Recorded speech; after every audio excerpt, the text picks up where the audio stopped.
සංගීත් සතරසිංහ සහ දිනති වල්ගමග කියන්නේ ලංකාවේ බොහෝ දෙනාගේ සිත් ගතියෝලක්. දීර්ඝ කාලයක් පෙම්වතුන් ලෙස ප්‍රේම කළ ඔවුන් විවාහ දිවියට පත් වුණා. දැන් ඔවුන් විවාහ වෙලා වසර 3ක්.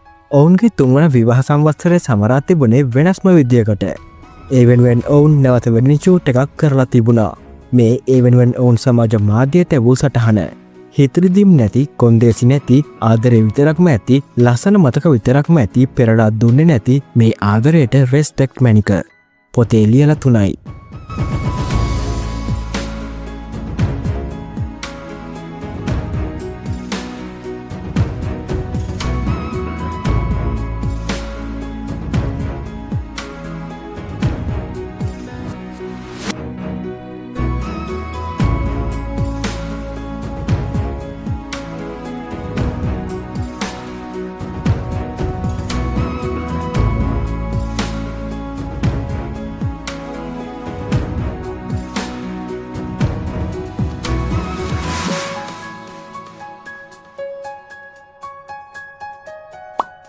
මේ වගේ ගොසිප්ස් ඉදිරියටත් බලන්න සබස්ක්‍රයිබ් කරන්න දී සිටින්න අප සමග.